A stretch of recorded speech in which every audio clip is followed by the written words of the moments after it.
Good afternoon Rashmi, good afternoon Tej Pratap Yadav, good afternoon Bunty. Am I audible? मेरी आवाज आ रही है ना?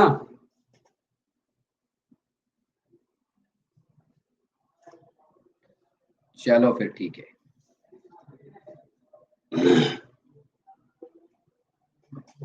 बस 2 मिनट वेट करने दो, देखते हैं शायद कोई और बच्चा ज्वाइन कर ले।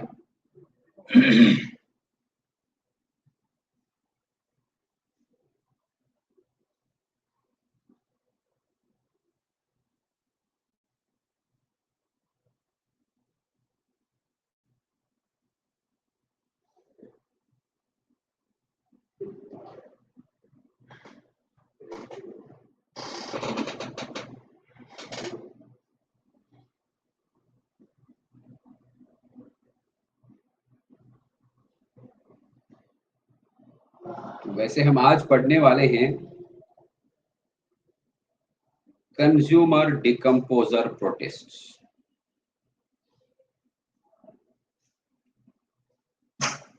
कंज्यूमर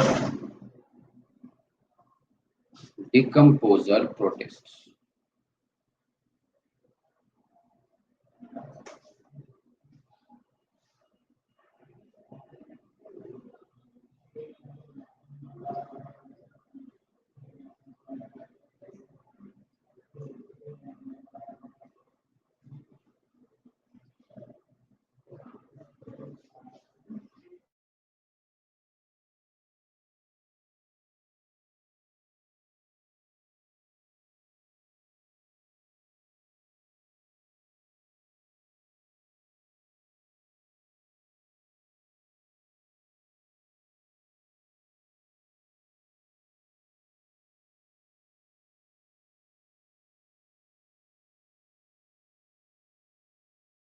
प्रोटेस्ट्स में आते हैं slime modes.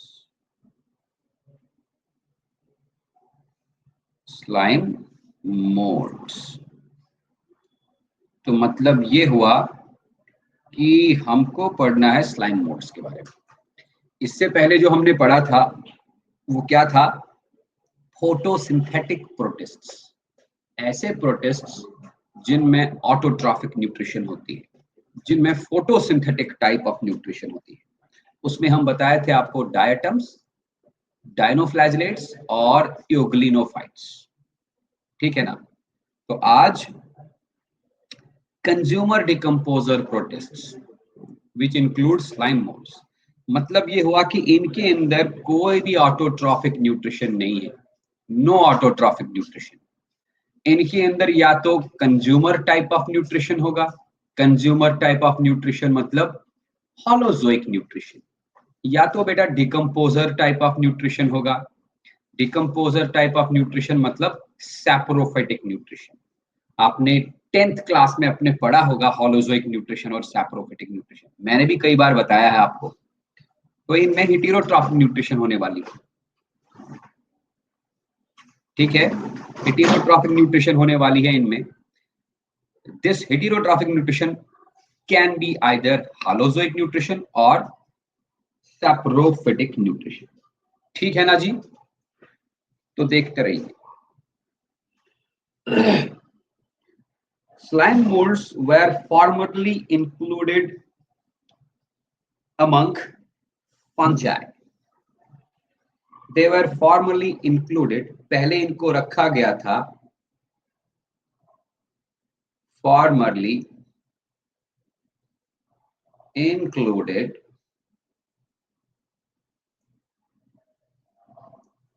in fungus animals. ध्यान से देखिएगा मैं क्या लिख रहा हूं। फंगस एनिमल्स मतलब पहले पहले जो क्लासिफिकेशन सिस्टम्स बने थे, उन क्लासिफिकेशन सिस्टम्स में एक क्लास बनाया गया था। उस क्लास का नाम था माइसेटोजुआ। माइसेटोजुआ। माइसेटोजुआ का मतलब है फंगस एनिमल्स। मतलब दे जिन्होंने वो वाले क्लासिफिकेशन सिस्टम्स बनाए थे, दे थॉट दैट कि ये फंगस लाइक एनिमल्स है। फंगस लाइक एनिमल्स मतलब फंगस जैसे दिखते हैं लेकिन एनिमल्स जैसे इनमें न्यूट्रिशन होगा, इसीलिए उन्होंने रखा इनको माइसेटोजुआ क्लास में। माइसेटोजुआ का लिटरल मीनिंग है, वर्ड मीनिंग है फंगस एनिमल्स। और ये काम किसने किया था? एक माइकोलॉजिस्ट था। माइकोलॉजिस्ट मतलब जो फंगस की स्टडी करे। उस माइकोलॉजिस्ट का नाम था बेटा डी बैरी। डी बैरी मतलब ये हुआ कि हम बोलेंगे डिबेरी ने 1887 में स्लाइम मोल्ड्स को क्लास माइसेटोजुआ में रखा था और उन्होंने कहा कि माइसेटोजुअन्स आर फंगस एनिमल्स। मतलब थोड़ा थोड़ा ये फंगस जैसे हैं, थोड़ा थोड़ा एनिमल्स जैसे।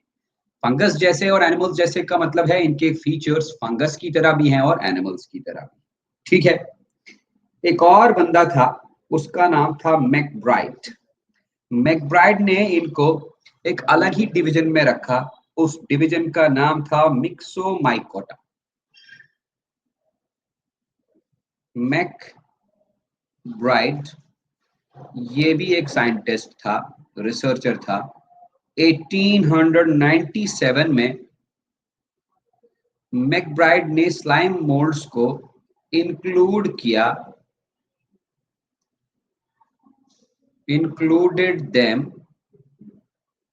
in division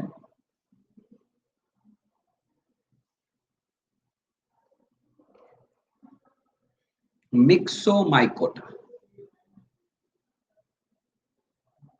मिक्सोमाइकोटा उन्होंने अलग डिवीजन बनाया, नाम रखा मिक्सोमाइकोटा, उसी में रख दिया स्लाइम मोल्ड्स को। ठीक है। लेकिन आजकल की डेट में इनको रखा जाता है किंगडम मोनेरा में, सॉरी किंगडम प्रोटिस्टा में। Nowadays they are kept in kingdom protesta। क्यों? क्योंकि बेटा इनमें बहुत सारे फीचर्स, मतलब मैक्सिमम फीचर्स इनमें प्रोटिस्टा के जैसे हैं। That is why they have been kept by modern scientists in kingdom protesta। तभी ना हम इनको किंगडम प्रोटिस्टा में स्टडी करते हैं। ठीक है। इनके कैरेक्टर्स कुछ ऐसे, द कैरेक्टरिस्टिक फीचर्स या characteristics of slime molds are as follows। पहला character, they live on decaying vegetation। they live on decaying vegetation। decaying vegetation मतलब vegetation का मतलब plants, सड़े हुए प्लांट्स। प्लांट बॉडी जब मरती है उसकी बॉडी सड़ने लगती है, दैट सड़ी हुई प्लांट बॉडी को हम बोलते हैं decaying plant body. Decaying vegetation के ऊपर ये ग्रो करते हैं। इनके पास बेटा क्लोरोफिल नहीं होता, they do not have chlorophyll, इसीलिए इनमें फोटोसिंथेसिस नहीं होती। क्लोरोफिल क्या, कोई और क्लोरोफिल जैसा पिगमेंट नहीं होता इनमें, they do not have chlorophyll। ठीक। so they possess heterotrophic nutrition। heterotrophic nutrition।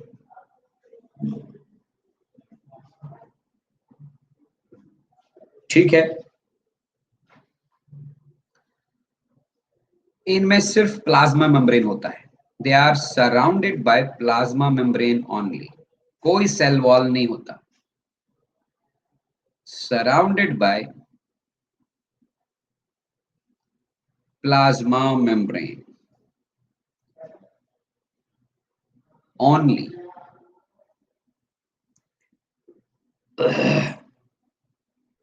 लेकिन वेजिटेटिव पार्ट्स ओनली, मतलब जो इनका बॉडी होगा उस बॉडी में जितने भी सेल्स होंगे सारे सेल्स में प्लाज्मा मेम्ब्रेन होगा। बट जब ये रिप्रोडक्टिव स्ट्रक्चर्स बना देंगे बेटा, रिप्रोडक्टिव स्ट्रक्चर्स मतलब स्पोर्स प्रोड्यूस करेंगे रिप्रोडक्शन के टाइम पे। स्पोर्स में सेल वॉल होता है। They are surrounded by plasma membrane only in case of vegetative parts, but their spores also have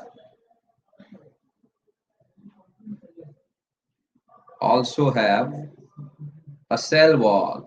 spore जब ये बनाते हैं तो स्पोर में प्लाज्मा मेम्ब्रेन भी रहेगा और सेल वॉल भी रहेगा। ठीक है जी, इतना ठीक है ना? हाँ,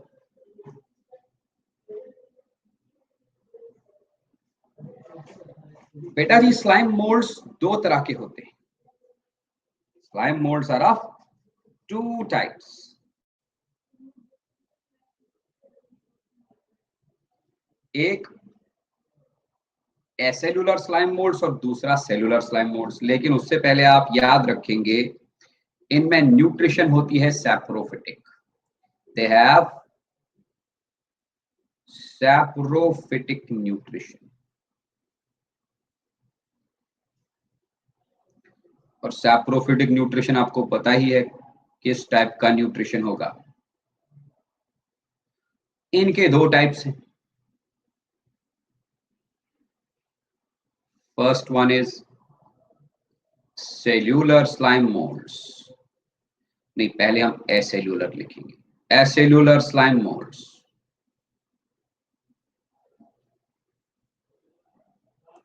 And second type is cellular slime mold।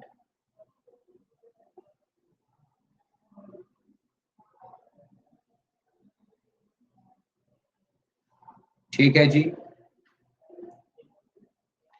तो हम अगले पेज पे आपको दोनों के बारे में बताएंगे। फिलहाल आप इसका स्क्रीनशॉट लेके डन लिख दीजिए।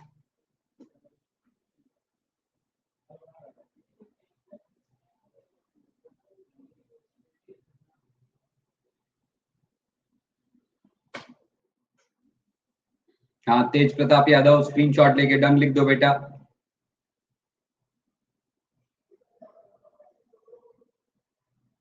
ओके,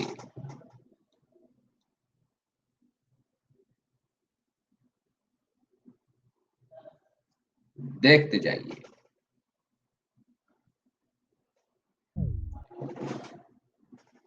अगर हम एक एसेल्यूलर स्लाइम मोल्ड को देखें,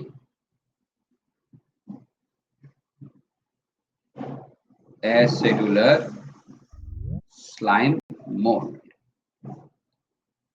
तो एक एसेल्यूलर स्लाइम मोल्ड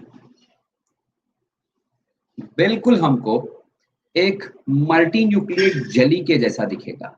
आप देखिए,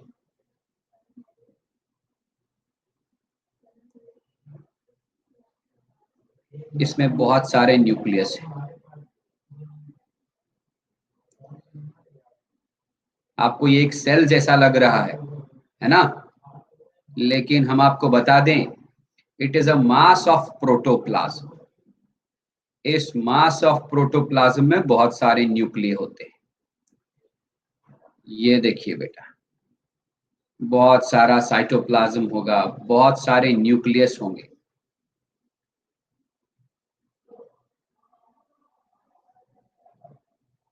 ये देखिएगा,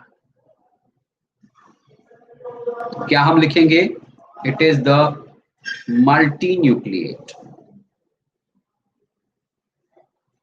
multi nucleate mass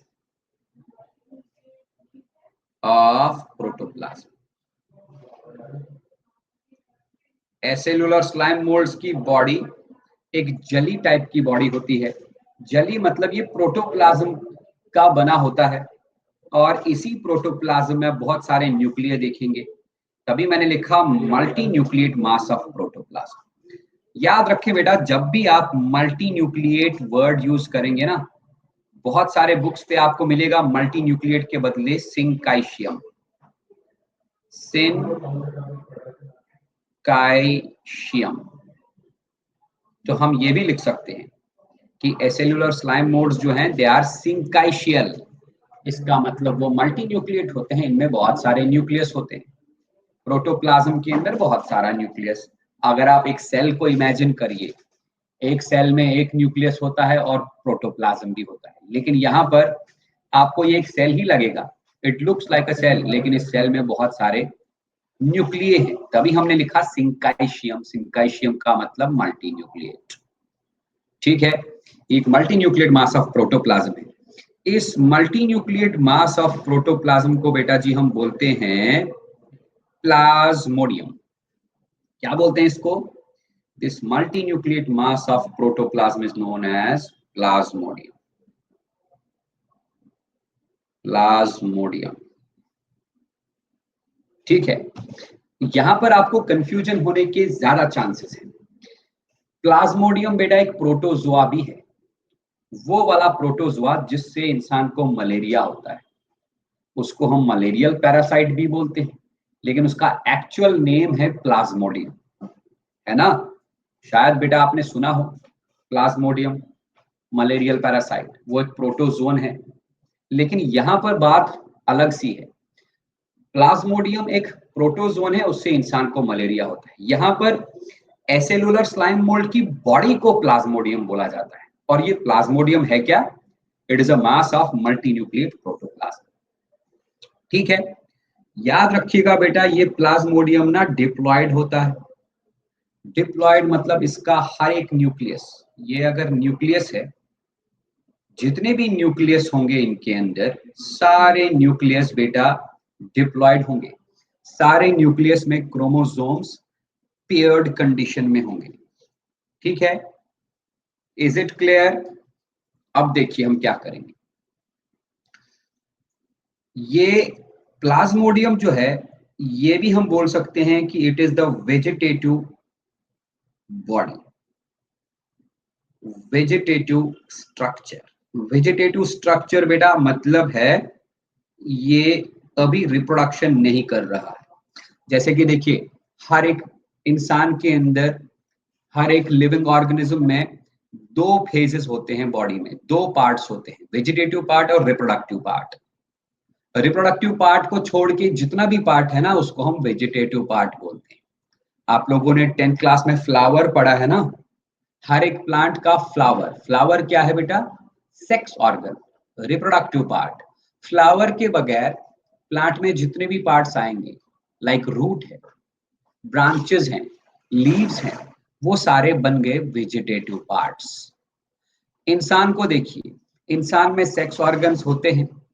sex organs के बगैर जितने भी पार्ट्स हैं, लाइक हेड है, हैंड्स हैं, आईज हैं, ईयर्स हैं, ये बनाते हैं इंसान का वेजिटेटिव पार्ट। एक मिनट बेटा, म्यूट कर देता हूं मैं, एक मिनट।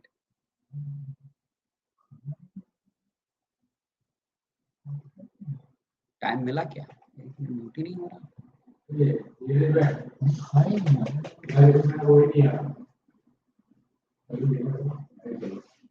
बेटा एम आई ऑडिबल? मेरी आवाज आ रही है ना?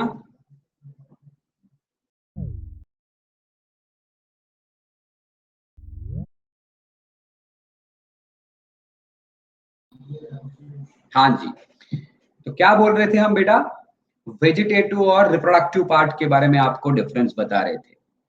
इंसान में सेक्स ऑर्गन्स हैं, 2000 the reproductive parts. Sex organs के बगैर बाकी जो बॉडी है, दैट इज वेजिटेटिव। उसी तरह मैं अपनी यहाँ पर आपको बोल रहा हूं कि प्लाज्मोडियम जो है, जो multi nucleate mass of protoplasm है, ये एक वेजिटेटिव स्ट्रक्चर है। मतलब कभी ये रिप्रोडक्शन नहीं करेगा।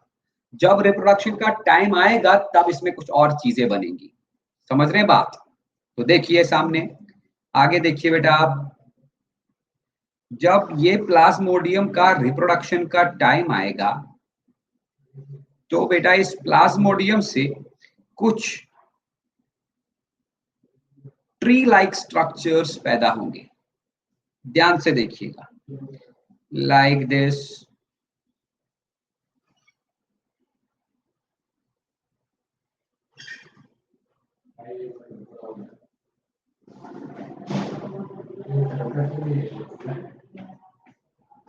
ये देखिए,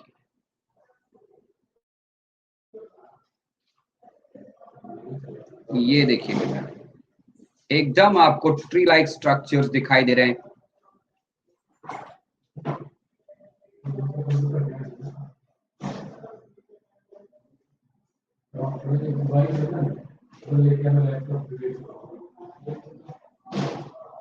ठीक है, एकदम आपको ट्री लाइक स्ट्रक्चर्स बनते दिखाई दे रहे हैं।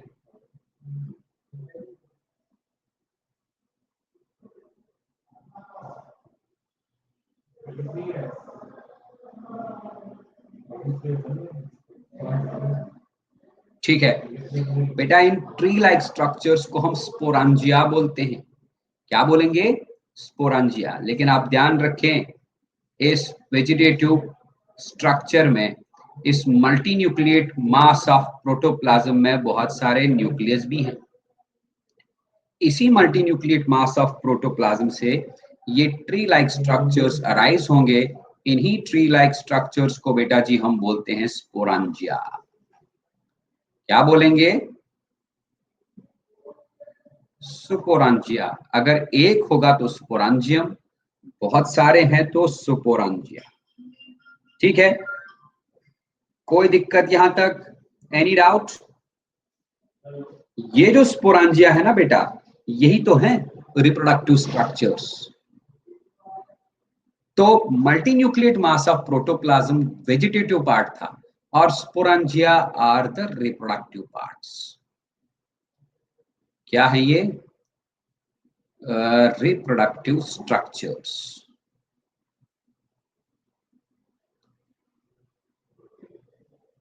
तो हो गया ना, एसेलुलर स्लाइम मोल्ड की बॉडी पे दोनों पार्ट्स आ गए ना। कौन कौन से दोनों पार्ट्स? वेजिटेटिव पार्ट भी आ गया और रिप्रोडक्टिव पार्ट भी आ गया। ठीक है,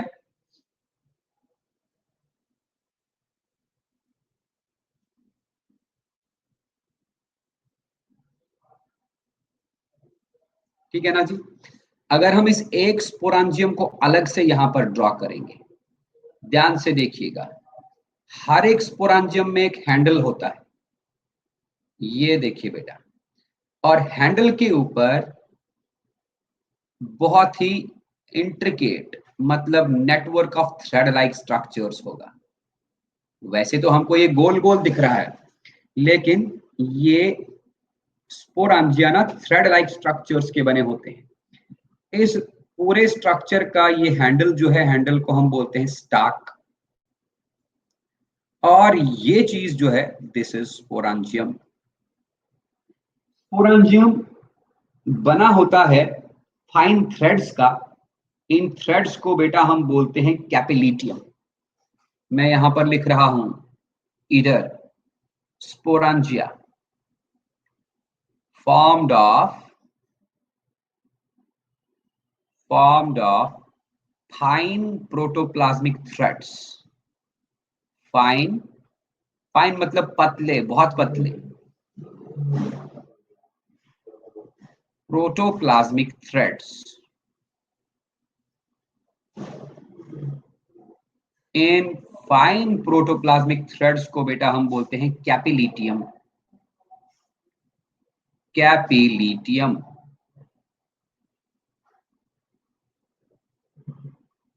ठीक है, फिर से मैं रिपीट करूंगा। स्पोरांजिया स्टाक्स के ऊपर बनते हैं। स्टाक मतलब स्पोरांजियम का हैंडल, और हैंडल के ऊपर जो ये राउंडेड राउंडेड स्ट्रक्चर आपको दिख रहा है, इसी राउंडेड स्ट्रक्चर को हम स्पोरांजियम बोलेंगे। स्पोरांजियम बना होता है फाइन थ्रेड्स का। ये थ्रेड्स प्रोटोप्लाज्मिक थ्रेड्स होते हैं। इन थ्रेड्स को हम बेटा जी बोलते हैं कैपिलिटियम। ठीक है, अब देखो, बहुत इसमें इंटरेस्ट आएगा। हर एक स्पोरांजियम के अंदर कुछ डिप्लॉयड सेल्स होती हैं। क्या? Every sporangium has diploid cells. उन डिप्लॉयड सेल्स को बेटा हम बोलते हैं स्पोर मदर सेल्स। मैंने लिखा यहां पर spore mother cells. Spore mother sales कहां पर? इनसाइड स्पोरांजिया। स्पोरांजिया के अंदर स्पोर मदर सेल्स होंगे।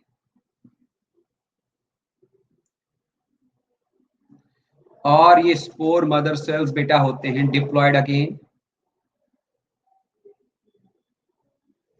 इन स्पोर मदर सेल्स का होगा मियोसिस। क्या होगा भाई? मियोसिस। मियोसिस हो गया। स्पोर मदर सेल्स का हो गया मियोसिस। आपको मैं बार बार बताया हूं, आज बताऊंगा नहीं, आप आज मैं आपसे पूछूंगा, जब एक डिप्लॉयड सेल का मियोसिस होगा तो क्या बनेगा? शाबाश, tell me.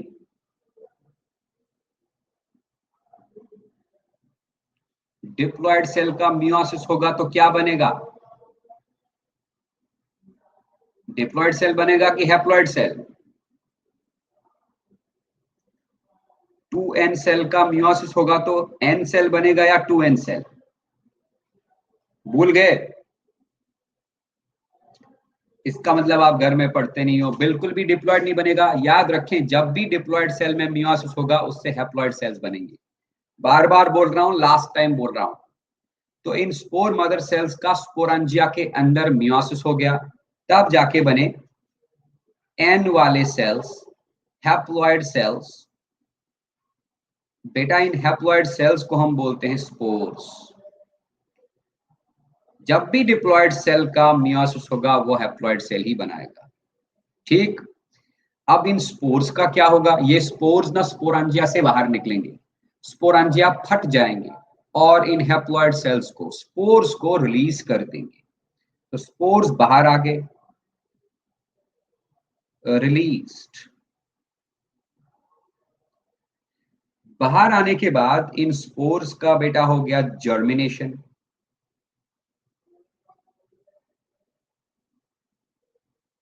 Germination.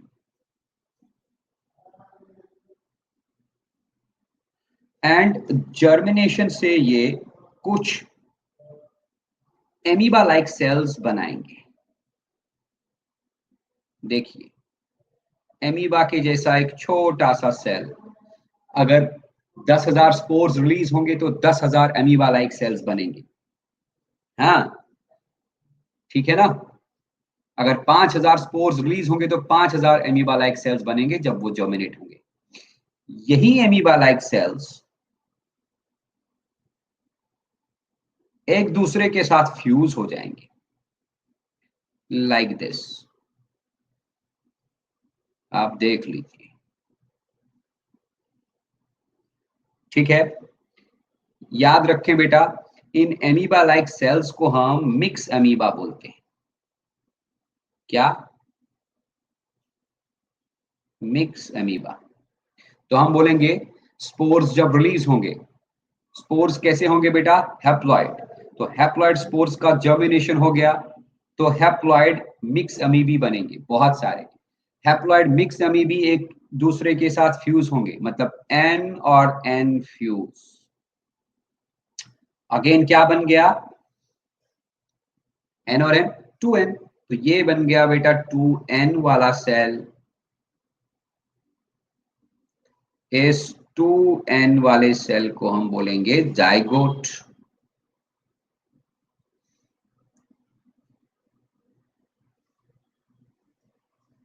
Diploid zygote.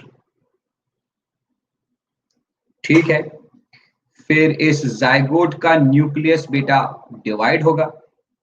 इसके अंदर अभी एक ही न्यूक्लियस है, इस न्यूक्लियस का डिवीजन हो गया और ये थोड़ा सा बड़ा हो गया। अगेन ये बना देगा multi nucleate mass of protoplasm, क्योंकि सिर्फ न्यूक्लियर का डिवीजन हो रहा है। मैं यहां पर लिखूंगा न्यूक्लियर डिवीजन। न्यूक्लियर डिवीजन किसका? जाइगोट का। 2n वाले जाइगोट का न्यूक्लियर डिवीजन होगा तो multi nucleate mass of protoplasm बन गया, जिसमें हर एक न्यूक्लियस 2n ही होगा। क्यों? क्योंकि ये जो न्यूक्लियर डिवीजन होगा बेटा, ये माइटोसिस वाला डिवीजन होगा। याद रहे, जब भी डिप्लॉयड सेल में मियोसिस होगा तो वो डिप्लॉयड सेल्स जो डॉटर सेल्स बनाएगा वो डॉटर सेल्स होंगे हैप्लॉइड। लेकिन अगर एक डिप्लॉयड सेल में माइटोसिस हुआ तो डॉटर सेल्स भी डिप्लॉयड ही बनेंगे। और अगर डिप्लॉयड सेल में अगर हैप्लॉइड सेल में माइटोसिस हुआ तो डॉटर सेल्स भी हैप्लॉइड बनेंगे। ये एक ही बार में बोल दिया, बार बार नहीं बोलूंगा, इसलिए ये सारे न्यूक्लियस डिप्लॉयड होंगे। तो ये बनेगा एक young plasmodium, young plasmodium, young multinucleate mass of protoplasm. फिर यही young multinucleate mass of protoplasm grow होके एक अडल्ट प्रोटोप्लाज्म बनाएगा, एक अडल्ट प्लाज्मोडियम बनाएगा और सेल लाइफ साइकिल कंप्लीट हो जाएगा। इसमें बताओ, अगर कोई डाउट है तो टेल मी क्विकली।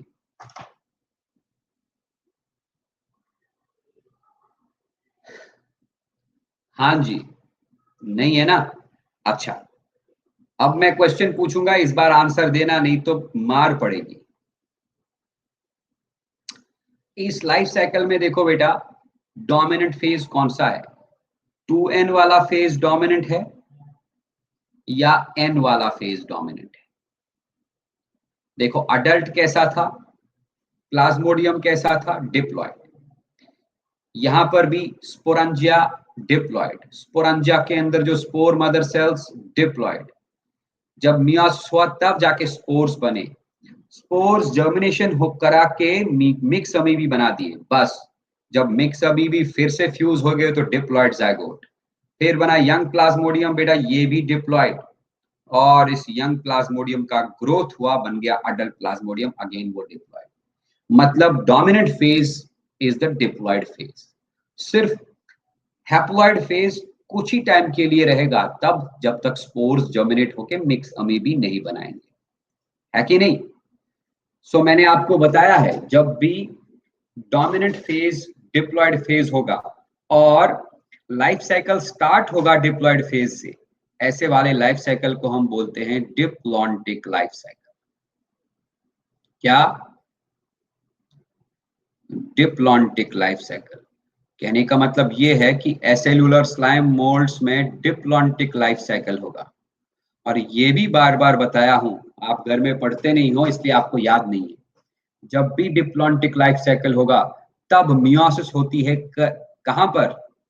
गैमीट बनने के टाइम पर। आप देख लो, स्पोर मदर सेल बेटा डिप्लॉयड था, उसमें मियोसिस हुआ तो हैप्लॉयड स्पोर्स बने, लेकिन एक्चुअली ये हैप्लॉयड स्पोर्स ना गैमीट ही तो हैं, क्योंकि जब ये फ्यूज हो गए मिक्स अमीबी बनने के बाद, मिक्स अमीबी मान लो आप ये गैमीट्स ही, फ्यूज हो गए तब जाके ना जाइगोट बना। तो मियोसिस कहां पर हुआ? At the time of gamete formation. This type of meiosis is known as gametic meiosis. Gametic meiosis. तो आपने क्या सीखा? एसेलुलर स्लाइम मोल्ड्स में लाइफ साइकिल कौन सा होता है? Diplontic life cycle. और डिप्लॉन्टिक लाइफ साइकिल में मियोसिस कौन सी वाली होती है? जाइगोटिक या गैमेटिक? जाइगोटिक हम तब बोलते जब जाइगोट में मियोसिस होती, लेकिन मैंने आपको बोला जाइगोट डिवाइड होता है, लेकिन कौन से डिवीजन से? जाइगोट में डिवीजन होता है माइटोसिस वाला, और मियोसिस डिवीजन होगा स्पोर बनने के टाइम पे। मतलब स्पोर को आप मान सकते हो इट इज अ गैमीट। ठीक है? This type of meiosis which occurs at the time of gamete formation is known as what? Gametic meiosis. अगर आप फिर से पूछोगे सर मिक्स अमीबी क्या है, मैंने कहा मिक्स अमीबा बनते हैं स्पोर से, यही मिक्स अमीबा एक्चुअल गैमीट से। स्पोर, मान लो स्पोर वो चीज है जिससे मिक्स अमीबा बनने वाला है, बनेगा ना जब मिक्स स्पोर का जर्मिनेशन हो गया। तो mix amoeba is the actual gamete. ये अमीबा लाइक सेल्स होते हैं, right? So diplontic life cycle in acellular slime moulds and gametic meiosis. अगर इसमें कोई डाउट है तो पूछ लो, नहीं तो स्क्रीनशॉट लेके डन कर दो।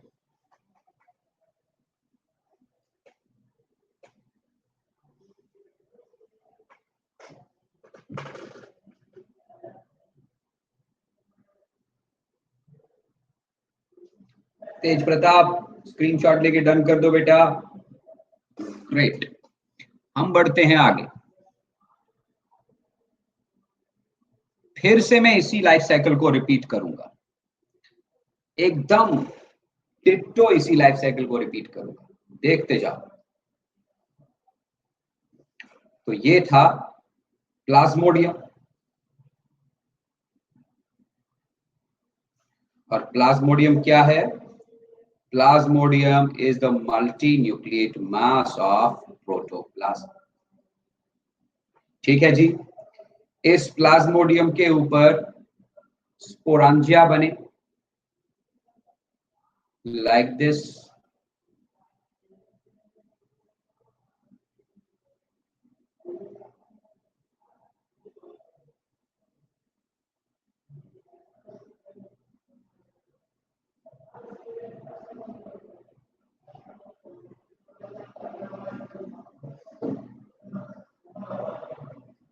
ठीक है जी, स्पोरांजिया बने प्लाज्मोडियम के ऊपर, multi nucleate mass of protoplasm के ऊपर स्पोरांजिया बने। इन्हीं स्पोरांजिया के अंदर थे diploid spore mother cells. Spore mother cells कुछ नहीं कर रहा, मैंने जो पिछले पेज पे किया वही लिख रहा हूं मैं। ये भी डिप्लॉयड प्लाज्मोडियम है, स्पोरांजिया भी डिप्लॉयड, स्पोर मदर सेल्स भी डिप्लॉयड। स्पोरांजिया के अंदर ही इन स्पोर मदर सेल्स का मियोसिस हो गया। मियोसिस हो गया तो स्पोर्स बन गए, हैप्लॉइड स्पोर्स बहुत सारे। ये स्पोर्स रिलीज हो जाएंगे, स्पोरांजिया फटेंगे तो स्पोर्स रिलीज हो जाएंगे। रिलीज्ड स्पोर्स का होगा जर्मिनेशन। ये मान लीजिए स्पोर्स रिलीज हो गए। ठीक है, स्पोर्स का बेटा जी हो गया जर्मिनेशन।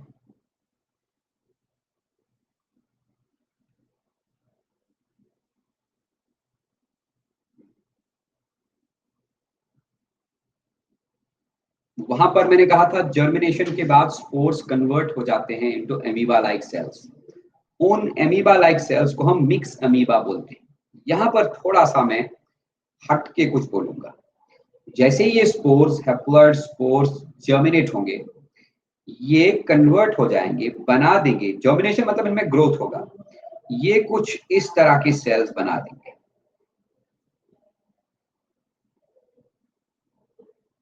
मल्टी न्यूक्लिएट फ्लैजेला वाले सेल्स।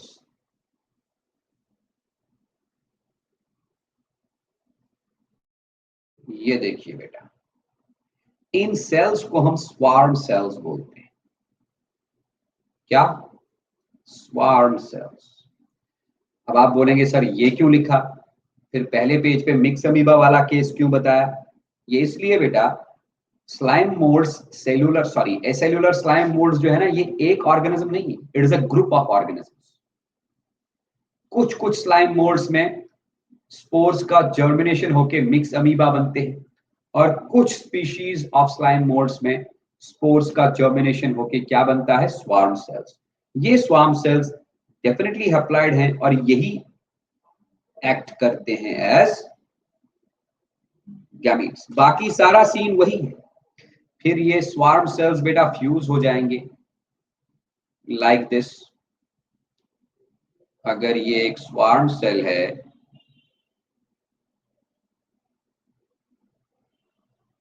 ये दूसरे स्वार्म सेल के साथ फ्यूज होगा।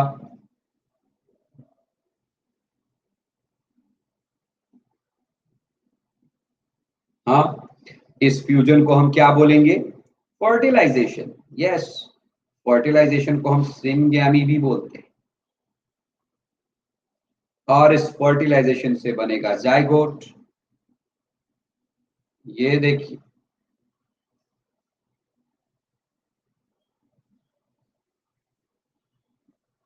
स्वार्म सेल्स हैप्लॉइड थे, दो हैप्लॉइड सेल्स फ्यूज होके एक डिप्लॉइड जाइगोट बना दिए।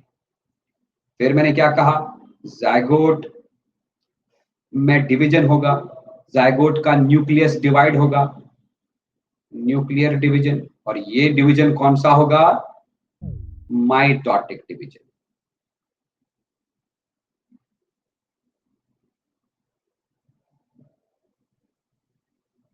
ठीक, डिवीजन के बाद बहुत सारे न्यूक्लिय बनेंगे और इस जाइगोट का प्रोटोप्लाज्म भी बढ़ जाएगा। बन गया एक young multi nucleate mass of protoplasm, जिसको हम यंग प्लाज्मोडियम बोलेंगे। Young Plasmodium,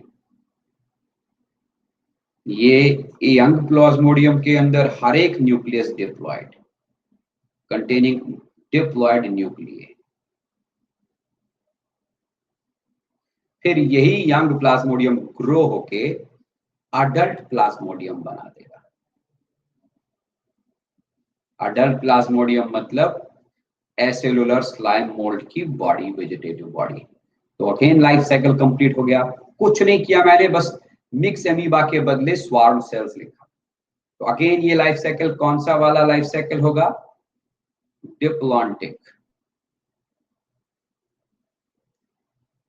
and this diplontic life cycle is characterized by meiosis. कहां पर होगा? गैमीट बनने के टाइम पे। गैमीट मतलब स्वार्म सेल बनने के टाइम पे पहले स्पोर बना, स्पोर मदर सेल से, वही स्पोर कन्वर्ट हुआ into gametes which are known as swarm cells. तो मियोसिस इज गैमीटिक मियोसिस। आप ये याद ही रखो, जब भी डिप्लॉन्टिक लाइफ साइकिल होगा, लॉजिक है ये, दिखाया मैंने, जब भी डिप्लॉन्टिक लाइफ साइकिल होगा तब होगा meiosis gametic. Is it okay? तो कुछ स्पीशीज में स्पोर्स का जर्मिनेशन होगा तो they will be converted into amoeba like cells which are known as mixed amoebae. कुछ स्पीशीज ऑफ स्लाइम मोल्ड्स में, एसेलुलर स्लाइम मोल्ड्स में spores का germination होके they will be converted into swarm cells, then fusion of swarm cells occurs resulting in the formation of zygote। ठीक है जी, इसमें अगर कोई डाउट है तो पूछ लो, नहीं तो स्क्रीनशॉट मार। अच्छा एक मिनट, अभी स्क्रीनशॉट मत मारो, एग्जाम्पल भी बताऊंगा। एसेलुलर स्लाइम मोल्ड का कुछ एग्जाम्पल लिखेंगे।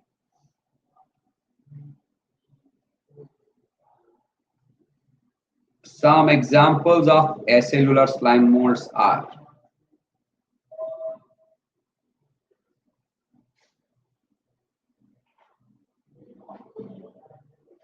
PHYSARUM, पाइसेरम। ये एक स्लाइम मोल्ड है। कौन सा वाला? एसेल्यूलर वाला, या प्लाज्मोडियल स्लाइम मोल्ड भी बोल सकते हैं इनको। हाइसेरेला,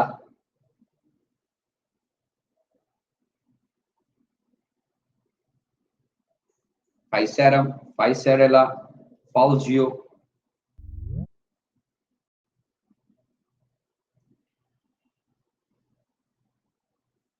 एटसेट्रा। 3 एग्जाम्पल काफी है। तो एसेलुलर स्लाइम मोल्ड्स के मैंने 3 एग्जाम्पल दिए। एसेलुलर स्लाइम मोल्ड का बॉडी स्ट्रक्चर बता दिया, रिप्रोडक्टिव स्ट्रक्चर बता दिया और इनका लाइफ साइकिल बता दिया। अब देखिए, अगर इसमें कोई डाउट है तो पूछिए बेटा, नहीं तो स्क्रीनशॉट लेके डन लिख दीजिए, हम बढ़ेंगे आगे।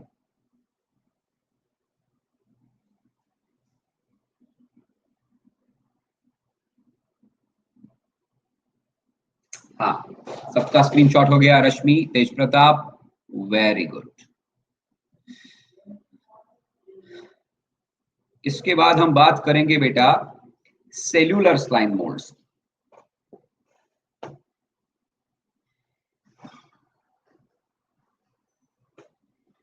सेल्यूलर स्लाइम मोल्ड्स,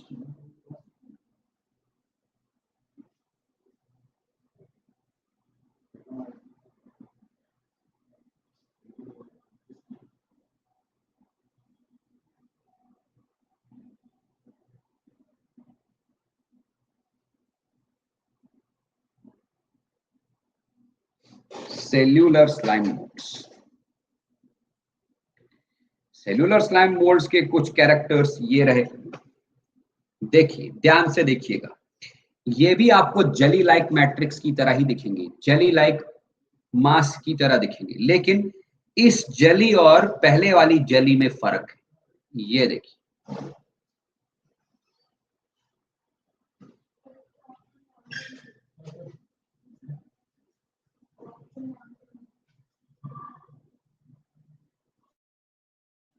फर्क है ना।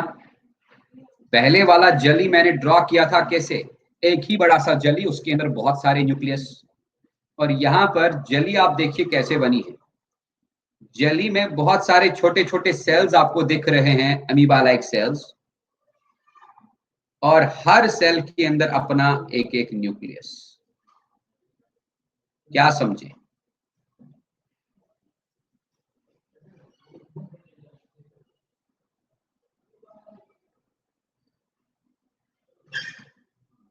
ठीक है जी। तो ये भी है क्या, it is also a jelly like matter, jelly like matter.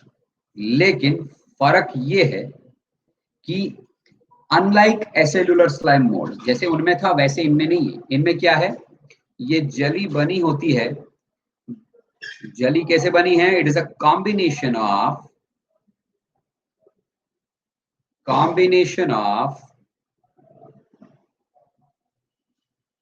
a large number of amoeba like cells। Amoeba के जैसे सेल्स बहुत सारे कंबाइन हो चुके हैं। Combination of a large number of amoeba like cells.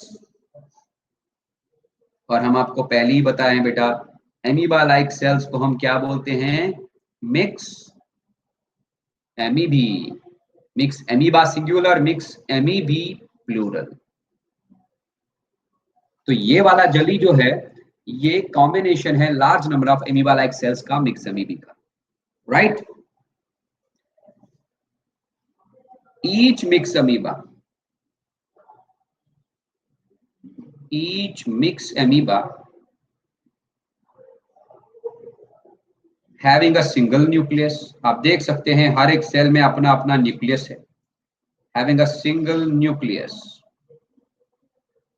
और हर न्यूक्लियस बेटा डिप्लॉयड नहीं, हैप्लॉयड है। Single nucleus, each nucleus is haploid, each nucleus is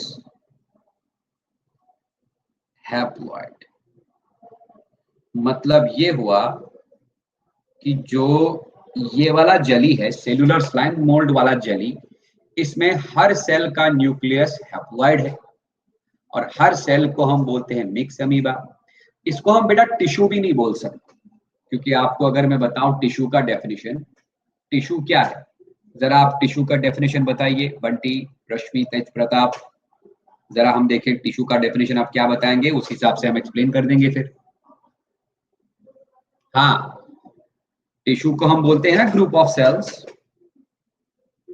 इतना ही है क्या, a group of cells is known as a tissue. अरे हम पूछ रहे हैं कुछ, कहां गए। हाँ देखो, बंटी ने कहा group of cells makes tissue. बेटा सिर्फ इतना ही नहीं है डेफिनेशन टिश्यू का। टिश्यू का अगर हम एक्यूरेट प्रिसाइज डेफिनेशन बताए ना, तो आप बोलेंगे tissue is a group of cells similar और डिसिमिलर। टिश्यू सिमिलर या डिसिमिलर सेल्स का एक ग्रुप है, which coordinate together to perform a single function. वो सारे सेल्स एक दूसरे के साथ मिलजुल के कोऑर्डिनेशन के साथ एक काम करेंगे, तब हम बोलेंगे टिश्यू। जैसे हम बोलेंगे हमारा एपिथेलियल टिश्यू है, एपिथेलियल टिश्यू हमारा, एपिथेलियल टिश्यू में सारे सेल्स बेटा एक जैसे होते हैं, all the cells are similar. ये सारे सेल्स मिलजुल के एक ही काम करते हैं, क्या काम, हमारे स्किन को प्रोटेक्ट करते हैं। लेकिन बेटा यहां पर ऐसा नहीं है, it is a group of sales.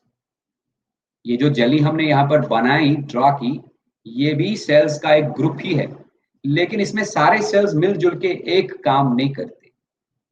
इसको हम जस्ट बोल सकते हैं group of cells, it is not a tissue, या it is a colony of cells, it is a community of cells. हाँ, ये ज्यादा बेटर रहेगा। क्या बोलेंगे हम, it is a community of cells. But इस कम्युनिटी ऑफ सेल्स में हर कोई सेल अलग अलग काम करेगा। कम्युनिटी ऑफ सेल्स, जैसे मैंने पॉरीफेरा में बताया था ना, पॉरीफेरा में टिश्यूज नहीं होते, ऑल्दो वो मल्टी सेल्यूलर हैं, लेकिन सेल्स मिलजुल कर टिश्यू नहीं बनाते। कुछ ऐसा ही सीन है यहाँ पर बहुत सारे मिक्स अमीबी मिल के एक जेली बनाएंगे, लेकिन इस जेली को हम टिश्यू नहीं बोलेंगे, it is a community of cells, या हम बोलेंगे simply aggregation of cells, aggregation of cells. ठीक है, और इस एग्रीगेशन ऑफ सेल्स में, इस कम्युनिटी ऑफ सेल्स में, इस सोसाइटी ऑफ सेल्स में हर सेल के पास एक हैप्लॉइड न्यूक्लियस होगा। तो इस जेली को हम इसीलिए प्लाज्मोडियम नहीं बोलते। That is why this jelly like matter is known as pseudoplasmodium. Pseudo मतलब फॉल्स, फॉल्स प्लाज्मोडियम। प्लाज्मोडियम तब बोलेंगे जब multi nucleate mass of protoplasm होगा। ये multi nucleate mass of protoplasm नहीं है, फिर क्या है? It is a uninucleate combination of, uni मतलब single, uninucleate combination of amoeba like cells which are known as mixed amoeba। ठीक है, क्योंकि इसमें सेल्स कम्युनिटीज बनाते हैं, ग्रुप्स बनाते हैं, दैट इज व्हाई बेटा इसको हम कम्युनल स्लाइम मोल्ड भी बोलते हैं, कम्युनल स्लाइम मोल्ड्स।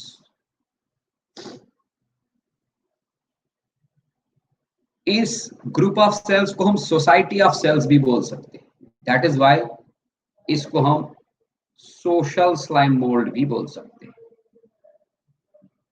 या सोसाइटल social slime molds।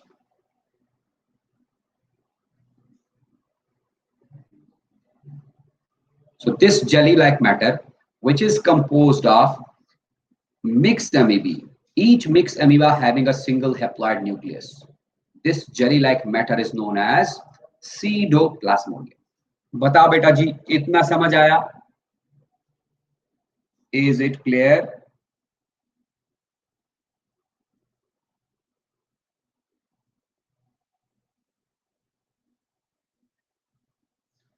तो फिर स्क्रीनशॉट लेके डन कर दो जल्दी से।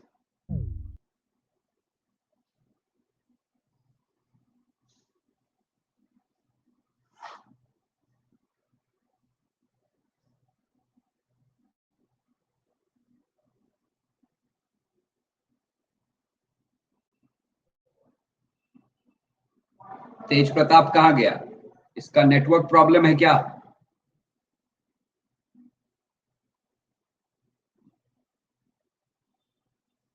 चलते हैं आगे।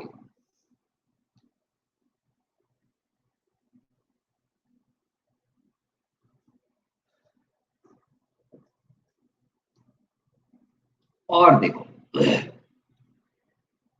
इस सीडोप्लाज्मोडियम से भी रिप्रोडक्शन के टाइम पे स्पोरांजिया बनेंगे। सेम कहानी,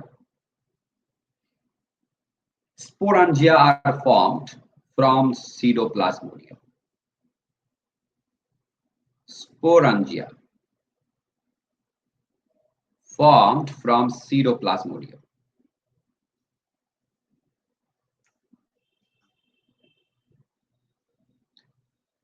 Sporangia are formed from pseudoplasmodium।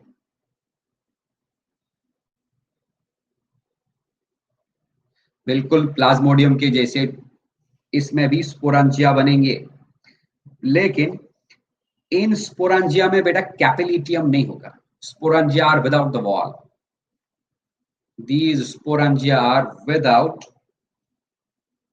any cover, without any cover। जैसे वहां पर स्पोरांजिया में कवर होता था, यहां पर कवर नहीं है, without any cover.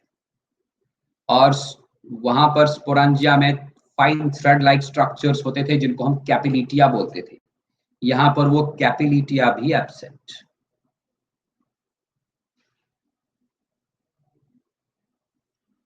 कैपिलिटियम is also absent here. मतलब आप ये बोल सकते हो इनके स्पोरांजिया नेकेड होते, नेकेड मतलब विदाउट एनी वॉल। ठीक है, अब स्पोरांजिया से बेटा क्या बनेंगे? Sporangia give rise to spores, sporangia give rise to spores, and these spores are having a cellulosic wall around them. स्पोरांजिया से स्पोर्स बनेंगे. These spores have cellulosic wall around them. जैसा सेल वॉल प्लांट सेल्स में होता है ना, cellulosic cell wall, बिल्कुल वैसा ही cell wall इनके स्पोर्स में भी होता है. Cellulosic wall around them. अच्छा, एक बात का आपने ध्यान रखना है बेटा, सीडोप्लाज्मोडियम में हर एक सेल, हर एक मिक्स अमीबा हैप्लॉइड है, तो स्पोरांजिया भी हैप्लॉइड होंगे. स्पोरांजिया से जो स्पोर्स बनेंगे वो भी हैप्लॉइड. मतलब अभी तक डोमिनेंट फेज हैप्लॉइड ही है. स्पोरांजिया के अंदर कोई भी स्पोर मदर सेल नहीं होगा जिसका मियोसिस होगा. नो मियोसिस, क्योंकि स्पोरांजिया के अंदर जो सेल्स होंगे वो हैप्लॉइड होंगे. उन हैप्लॉइड सेल का माइटोसिस होगा तो हैप्लॉइड स्पोर्स ही बनेंगे. इन स्पोर्स में सेलुलोजिक सेल वॉल होगा. ठीक है जी. मैं आपको इनका हल्का सा रिप्रोडक्शन बता देता हूं. देखिए क्या होगा इनमें. अगर ये मान लो हमारा सीडोप्लाज्मोडियम है,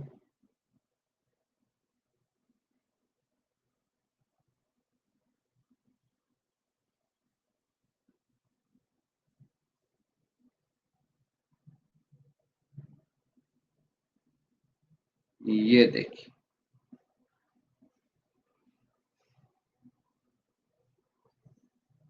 ये रहा सीडोप्लाज्मोडियम. और आपने याद रखना है हमेशा, सीडोप्लाज्मोडियम का हर एक मिक्स अमीबा हैप्लॉइड होगा.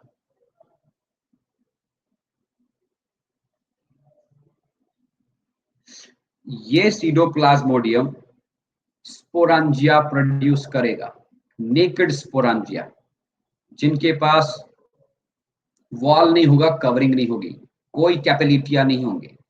स्पोरांजिया के अंदर हैप्लॉइड सेल्स होंगे.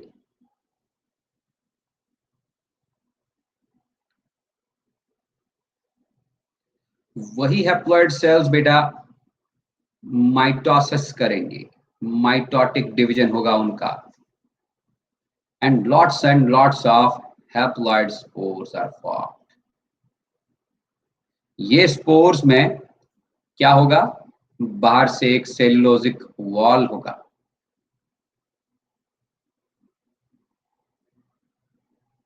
Spores will be having a cellulosic wall, cell wall. ठीक है. ये स्पोर्स जर्मिनेट होंगे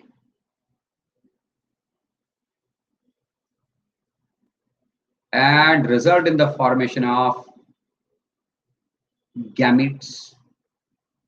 अब देख लीजिए गैमीट्स कैसे हैं, बिल्कुल अमीबा लाइक गैमीट्स.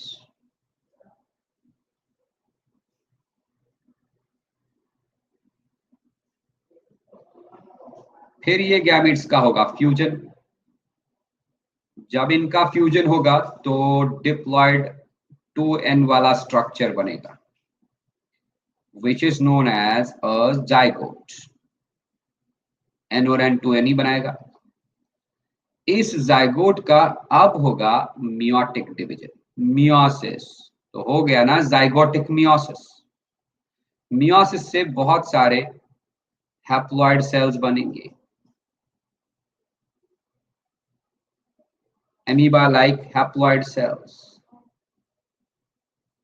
वैसे तो मियोसिस अगर एक जाइगोट में होगा तो 4 ही सेल्स बनेंगे. हम मान के चलते हैं बहुत सारे स्पोर्स ने बहुत सारे गैमिट्स बनाए, बहुत सारे गैमिट्स फ्यूज होके बहुत सारे जाइगोट्स बना दिए, तो हैप्लॉइड सेल्स बने. इन्हीं हैप्लॉइड सेल्स को हम बोलेंगे मिक्स एमीबी.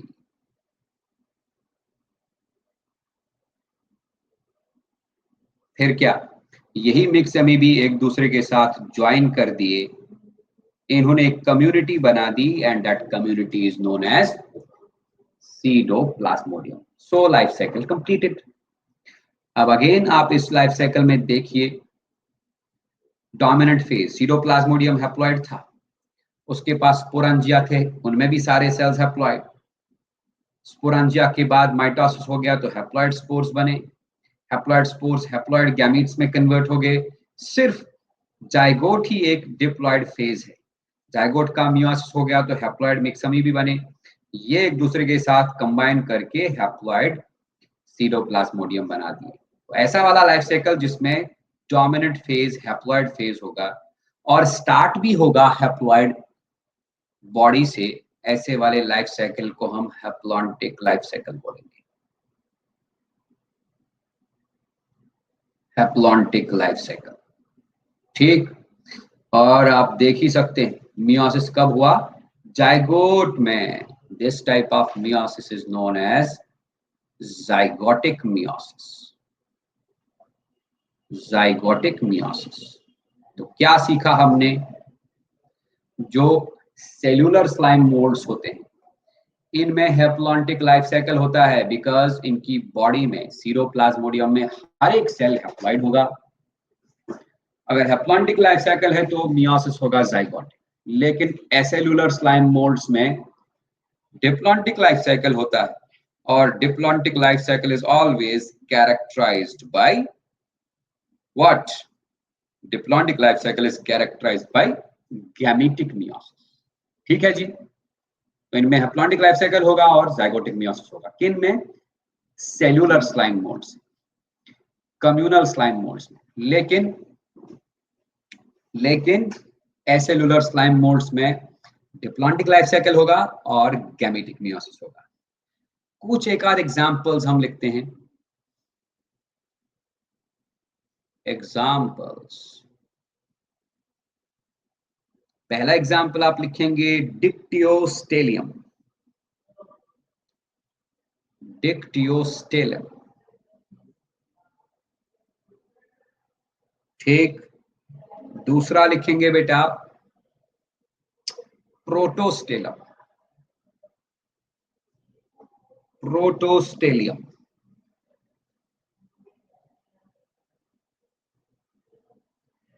तीसरा लिखेंगे बेटा एसाइटोस्टेलियम। तीन एग्जांपल्स काफी है। अगर इसमें कोई डाउट है तो पूछ लो, नहीं तो स्क्रीनशॉट लेके डन कर दो, आगे बढ़ते हैं।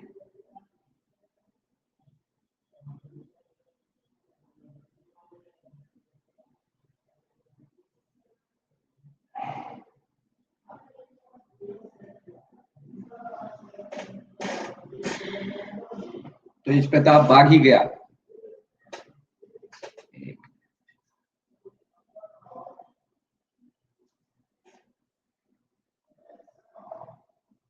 एक मिनट बेटा,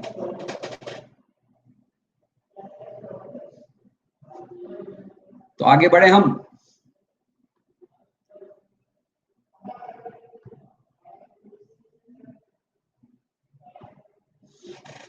तो किंगडम प्रोटिस्टा में हमारा क्या क्या कंप्लीट हुआ, एक तो हमारा फोटोसिंथेटिक प्रोटिस्ट्स कंप्लीट हुआ, और दूसरा हमने आज कंप्लीट कर दिया कंज्यूमर डिकम्पोजर प्रोटिस्ट्स, मतलब स्लाइम मोल्ड्स। ठीक है। अब आता है थर्ड पार्ट, जिनको अपन बोलते हैं प्रोटोजोन प्रोटिस्ट्स। वैसे तो प्रोटोजोन प्रोटिस्ट्स को बहुत लोग एनिमल किंगडम के साथ भी पढ़ाते हैं, लेकिन हमने आपको एनिमल किंगडम के साथ नहीं पढ़ाया, या पढ़ाया था? प्रोटोजुआ हमने एनिमल किंगडम के साथ पढ़ाया था क्या? नहीं पढ़ाया था, मुझे याद है। प्रोटोजोन प्रोटिस्ट्स,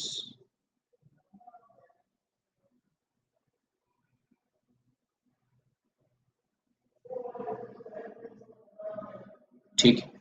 प्रोटोजोन प्रोटिस्ट्स, इसमें हमको प्रोटोजुआ के बारे में पढ़ना है। ठीक है जी।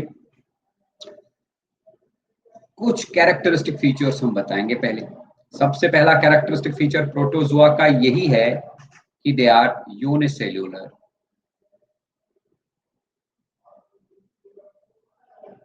यूकैरियोटिक, क्योंकि प्रोटिस्टा में यूनिसेल्यूलर यूकैरियोटिक ही होते हैं।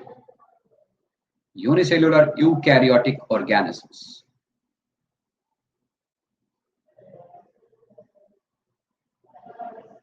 ठीक है जी। दूसरा पॉइंट हम बोलेंगे बेटा इनके न्यूट्रिशन के बारे में। न्यूट्रिशन, प्रोटोजोआ में न्यूट्रिशन कौन कौन सी हो सकती है? देखिए, कुछ प्रोटोजोआ में होलोजोइक न्यूट्रिशन होती है। हम न्यूट्रिशन यहां पर एक्सप्लेन नहीं करेंगे, बहुत बार किए हैं और आप 10th क्लास में पढ़े भी हैं होलोजोइक न्यूट्रिशन। कुछ प्रोटोजोआ ऐसे भी होते हैं जिनमें पैरासिटिक न्यूट्रिशन होती है। मैं एग्जांपल बताऊंगा।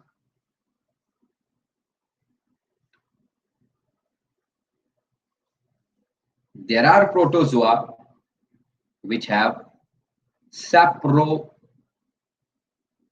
nutrition.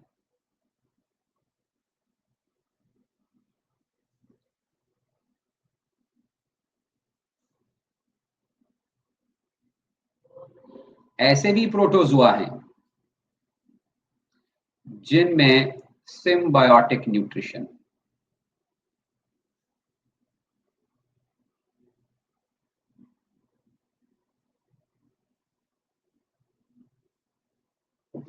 और ऐसे भी प्रोटोजोआ हैं जिनमें मिक्सोट्रॉपिक न्यूट्रिशन होती है। आई थिंक मिक्सोट्रॉपिक आपको मैं कल वाली क्लास में बता दिया।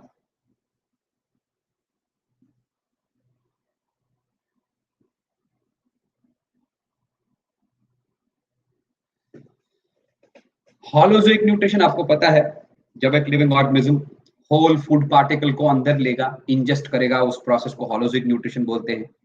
होलोजोइक न्यूट्रिशन के लिए आप एग्जांपल ले सकते हैं एमीबा। एमीबा एक प्रोटोजोआ है, इसमें होलोजोइक न्यूट्रिशन। दूसरा एग्जांपल आप ले सकते हैं पैरामीशियम। पैरामीशियम में भी आपको होलोजोइक न्यूट्रिशन देखने को मिलेगा। तीसरा एग्जांपल आप देख सकते हैं एंटमीबा।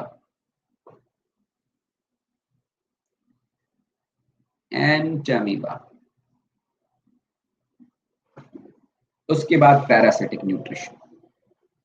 पैरासिटिक न्यूट्रिशन मतलब ऐसा प्रोटोजोन जो किसी दूसरे होस्ट बॉडी के ऊपर या होस्ट बॉडी के अंदर रहेगा एज अ पैरासाइट, उससे रेडीमेड फूड निकालेगा, होस्ट पैरासाइट रिलेशनशिप दिखाएगा। इसमें हम एग्जांपल लिखेंगे ट्रिपैनोसोमा।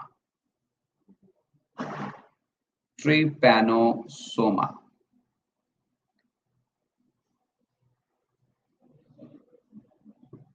ट्रिपैनोसोमा बेटा एक पैरासाइट है जो रहता है इंसान के ब्लड में।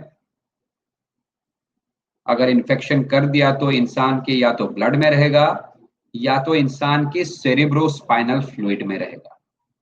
अब आप बोलेंगे सर ये सेरेब्रोस्पाइनल फ्लूइड कहां पर होता है? सेरेब्रोस्पाइनल फ्लूइड हमारे ब्रेन और हमारे स्पाइनल कॉर्ड के अंदर होता है।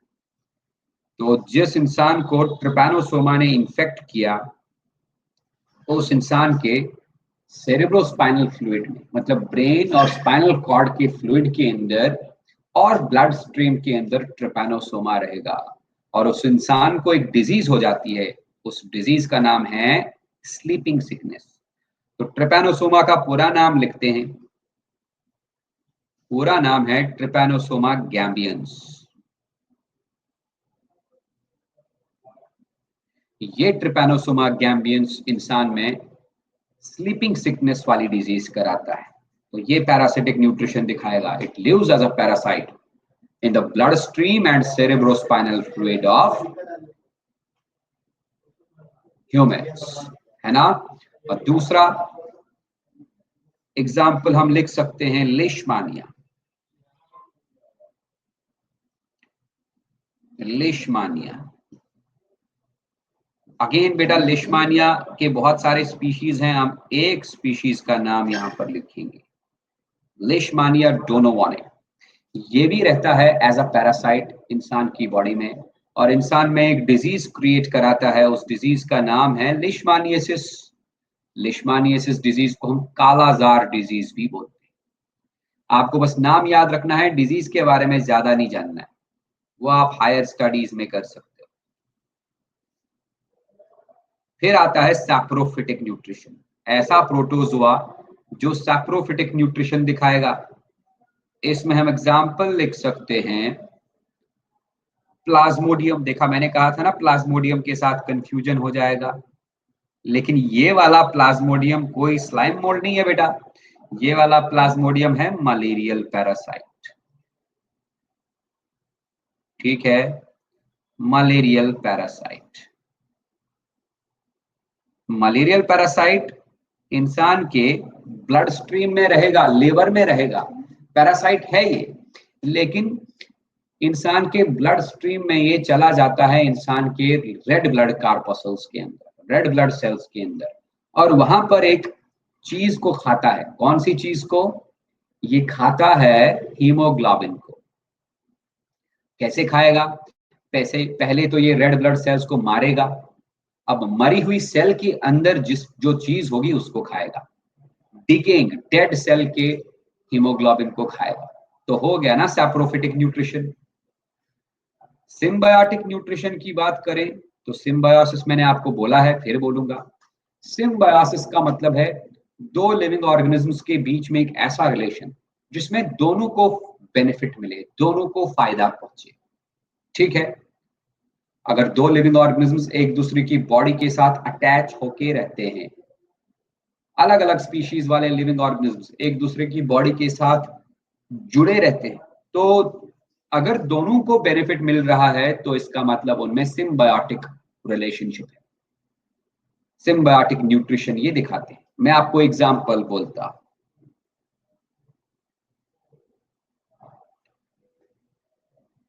ट्राइकोनिम्फा एक प्रोटोजोन है, उसका नाम है ट्राइकोनिम्फा। बेटा ये नाम आपको 100% याद रखने पड़ेंगे, एग्जाम्स में पूछे जा चुके हैं, नीट एग्जाम्स में, और पूछे भी जाएंगे। ट्राइकोनिम्फा, ट्राइकोनिम्फा रहता है in the gut of, it lives in the gut of wood roaches. Cockroach तो सुना होगा, वुड रोच सुना है क्या? वुड रोचेस को हम अंग्रेजी में टर्माइट्स भी बोलते हैं।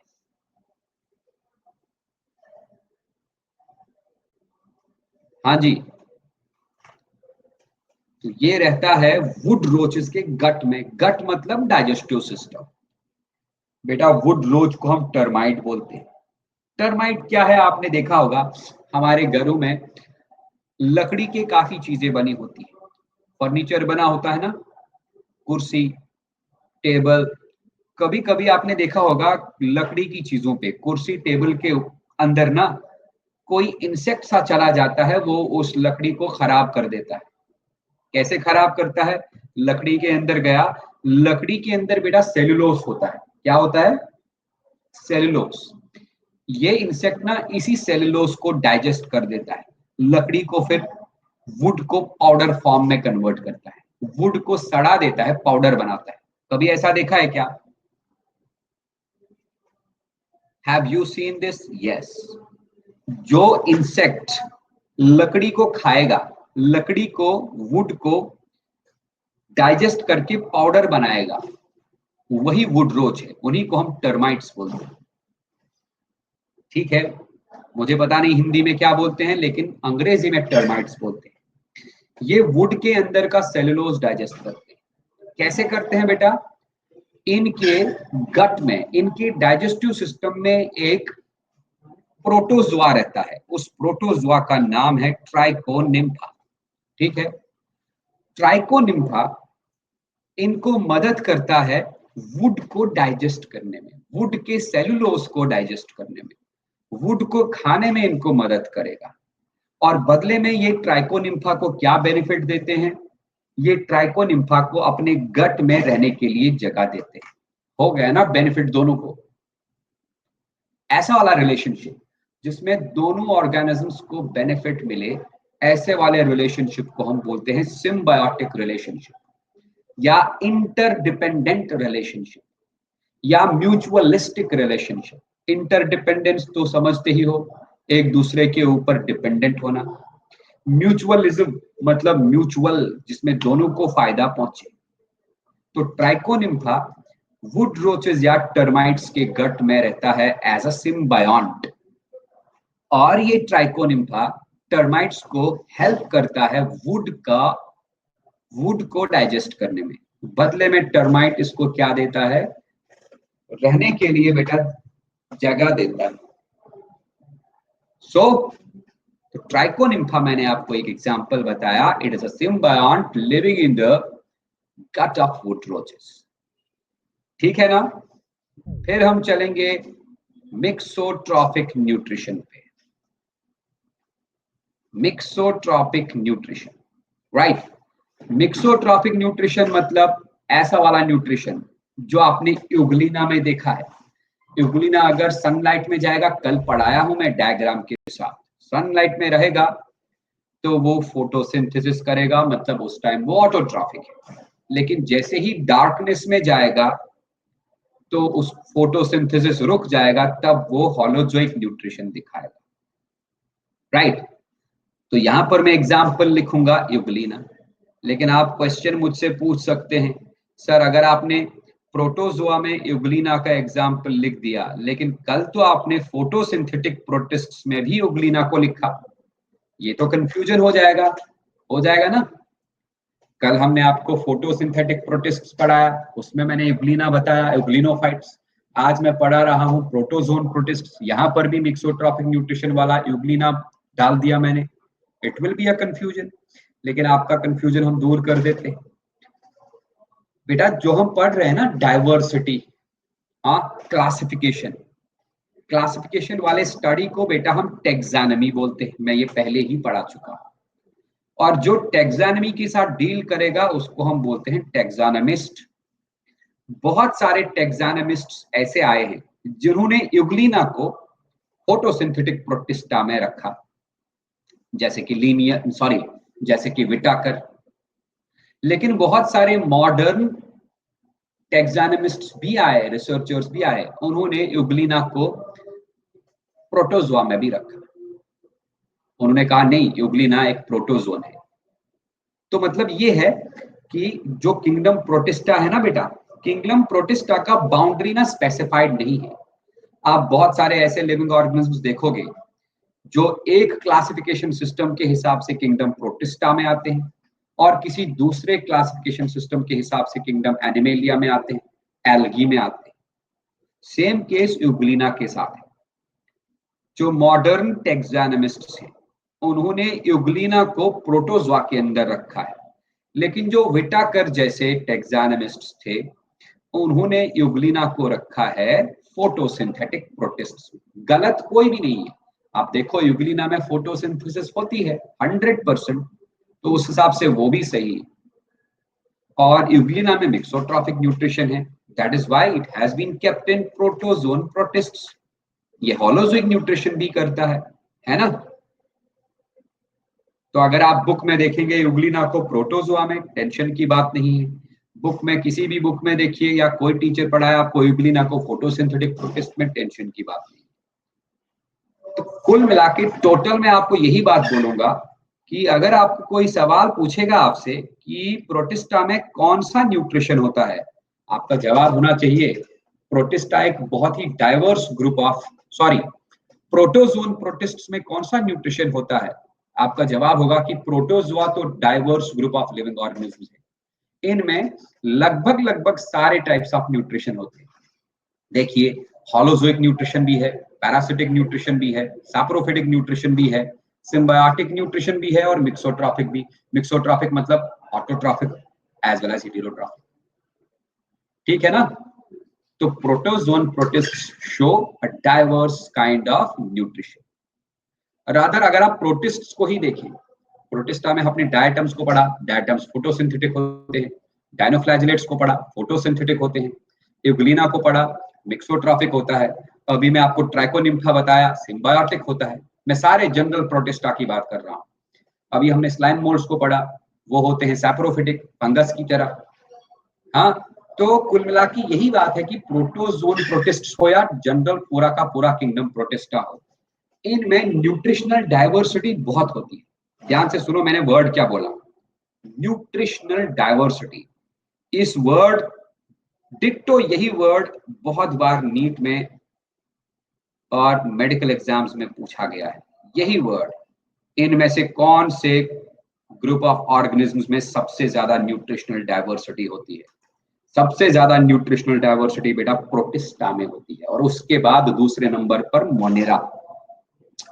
प्रोटिस्टा में बहुत सारे ग्रुप्स ऑफ लिविंग ऑर्गेनिजम्स हैं, उनमें autotrophic, heterotrophic, holozoic, parasitic, saprophytic, symbiotic, every kind of nutrition आपको देखने को मिलेगा। ठीक है, इज इट ओके? तो बेटा इसका स्क्रीनशॉट ले लीजिए। अगली क्लास में प्रोटोजोआ के बारे में आपको और बताएंगे, अभी प्रोटोजोआ खत्म नहीं हुआ है। स्क्रीनशॉट ले लीजिए और मिलते हैं अगली क्लास में। हाँ, इससे रिलेटेड अगर कोई डाउट है तो पूछ सकते हो, जल्दी जल्दी।